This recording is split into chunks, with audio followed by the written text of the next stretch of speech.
Hey everyone, John here with Pro Edge Paintball.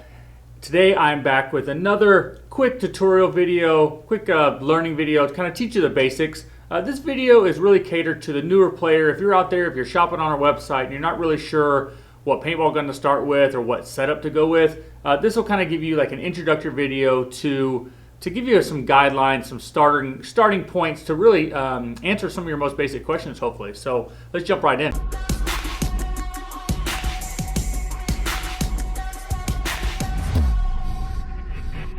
So what we have today is we have our beginner kit with CO2 and our beginner kit with HPA. So CO2 is a liquid that turns into a gas. HPA is your high pressure air. I have a couple guns here laid out. I'm going to show you what they look like with those guns because they're very popular setups. But today the package we're talking about comes with a CO2 tank, a 200 round gravity feed hopper, and a mask, or the HPA tank, the 200 round loader, and a mask. So to start on the mask, this is our favorite mask. This is the HK Army HSTL or Hostile mask. It comes with a thermal lens, so it's a double pane lens. So there's thickness here in the lens where it's not going to fog up. It's got a little space inside. It helps prevent it from fogging up. This is our favorite mask. About $45 if you bought the mask by itself. It is available on our website, proedgepb.com. All of these items are sold individually. But this is our favorite mask. If you came into our store and asked us for a good starting mask, this is going to be what we'd recommend. It has extremely nice foam on the back, which means it's going to not going to rub your face too much. It's going to collect the sweat when you're playing, and it's going to be very comfortable just throughout a full day of 3 hours, 5 hours, 8 hours of wearing it throughout the day. This is our go-to mask for sure. So like I said, it comes with a thermal mask. That means it's not going to fog up on you. Comes with extremely nice replaceable foam. What that means is you can actually take the foam out after you get done playing. You can actually wash it off in your sink with soap and water, let it dry out, and clip it back in. Very simple to use, and just a good experience overall. It does come with a top strap, which almost no other mask comes with. So if you're a younger player, if you're purchasing this for, let's say, your child, this is a really good option because you're actually able to put this strap on top, tighten it down, and it helps hold the mask sit on top of somebody's head that might have a smaller head.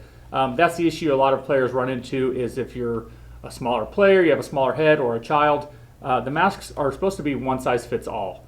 They're not always the case. Usually recommend like a baseball cap backwards or a beanie or something like that. But that's kind of what this strap helps with, is to help keep this strap on top of your head.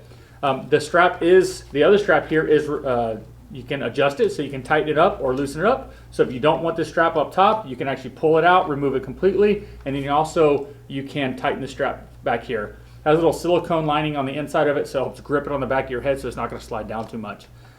Very breathable. It's got a lot of ventilation here on the face and on the ears, so it's not going to get too hot. The visor here, it helps protect your forehead a little bit from getting shot, but it's also removable. So if you didn't like the way it looked, it does help with the sun a little bit, but not too much. But mainly helps protect your forehead, and if it's raining at all, it'll help you a little bit there. So to get started, that's your mask. This is our favorite mask, HK Army HSTL mask. It's our go-to mask for sure. Then you have your 200 round basic hopper. This is a gravity feed hopper. What that means is gravity feeds the paintballs down, just the weight of the paintballs falling. Very easy to use. These are usually about $6. They have a little thing inside of them to help keep the paintballs from jamming up, but sometimes you will have to shake it a little bit as you're using it. But this is your most basic fundamental 200 round hopper. So if you're getting started in paintball, if you're new and you're watching this, you're not really sure what's going on, this is your basic one. Yeah, there are electronic options of this, which means they take batteries and they spin. But if you're looking at an entry-level paintball gun, let's say under $150, this is probably what I would recommend to get started. There are nicer ones, of course, but if this is a gift or if you're new and you're really not sure how long you're going to play, start with the 200 round gravity feed hopper. It's going to be perfect. This one will only fit 68 caliber paintballs. So if you have a 50 cal paintball gun, this setup here with this hopper would not work. You cannot convert it or anything like that. It's just 200 rounds. These are easy to clean. You can fit your hand in there, wipe it down pretty good. You can put a speed feed on this. So if you're new to paintball and you're looking for upgrades, you can put a speed feed on these. They're available on our website. It's called a universal speed feed. But this is your gravity feed hopper. Then the question comes down to, do I need CO2 or compressed air? And if you're a newer player, you may not have any idea what that means, and that's completely okay. CO2 is a less expensive bottle. They run about $30 for one 20-ounce tank size. There are other sizes available, but this is our most popular one. About $30 for that, where the compressed air or high pressure air, which is another way of saying compressed air, is about $60, $50 to $60 depending on the brand and size, stuff like that. So which one do you need? If your gun takes batteries, meaning you have to put a battery inside of it and you have to push a button to turn it on, go with the compressed air, no doubt about it. This same compressed air bottle can work on a $1,500 paintball gun if you want it to. So this is a good starting point if you want to skip the entry level. But if you're on a budget, or let's say you're playing on your own land, your own ranch, something like that, and you want something entry level that's going to be low cost and that is going to give you more shots, then I would go with the CO2.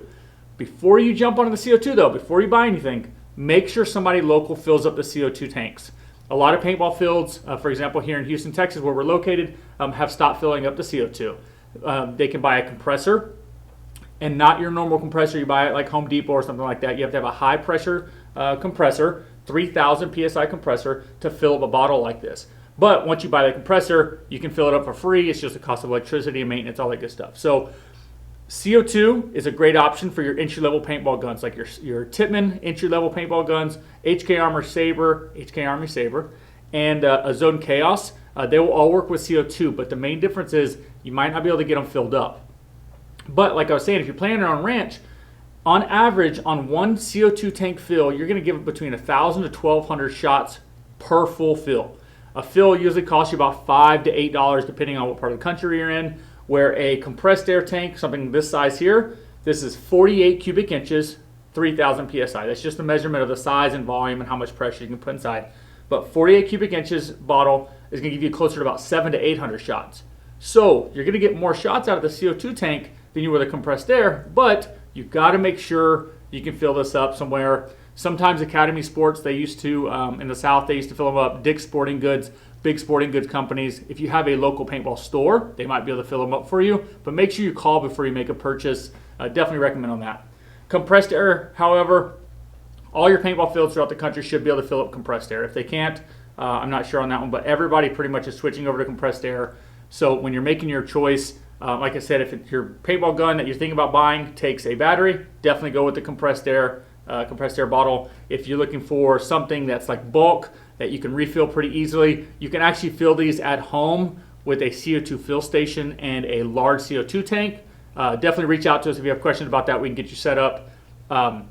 But this is, like I said, a little bit cheaper, but you're going to run into issues filling it up. So, like I said, if you want to skip the entry level and go straight to compressed air, definitely recommend go straight to the HK Army 48 3000 bottle. It's going to do everything you need to. To fill this one up, it's got a quick disconnect on the side here. So you attach there, press the button or the lever, and it'll fill up to 3,000 PSI. It actually has a gauge on there. CO2 does not have a gauge because it's based on weight. So if you have to fill this up, you have to have a scale and weigh it and stuff like that. So compressed air is a lot easier. But like I said, you can't fill these at home unless you have a very high pressure PSI compressor. Our compressor we have here will actually fill to 5,000 PSI if we need it to, but most of your home compressors are about 150 to 200 PSI. So those aren't really going to let you even fill it up a little bit, because your paintball guns usually run, your entry-level paintball guns usually run at 800 PSI, anywhere from 500 to 800 PSI per shot.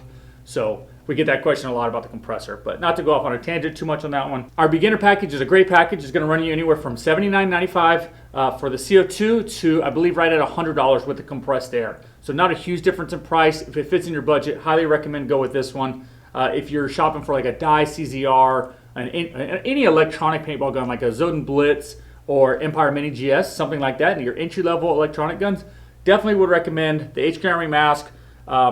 This hopper is mainly going to be for your entry-level non-electronic paintball guns, but if you're on a budget and you want to get started, this is going to feed everything you need to. It's just not going to give you that real rapid fire feed rate that you would get going with like a higher end hopper. If you're new to paintball, definitely reach out to me. I remember what it's like to get started. You have no idea what's really going on. Luckily, there's YouTube nowadays. I started playing back in 1998, so we only had CO2. The paintball field I played at didn't even have compressed air. So I don't think electronic paintball guns were really a thing unless you wanted to spend like $1,000 or something like that. So again, any questions if you're new, don't worry about hitting us up. Comment below. Definitely reach out to us. If you have any questions at all, not even about this, but about getting started in paintball and you've watched this video, leave me a comment below. I'll definitely do what I can to help you out, or give us a call. All of our guys here play paintball. All of our staff have been playing for 10, 15, 20 years, and we all remember what it's like to get started. So if you guys have any questions at all, make sure you reach out to me. Otherwise, thank you so much for watching. Don't forget to like this video and subscribe to our YouTube channel. Thanks for watching.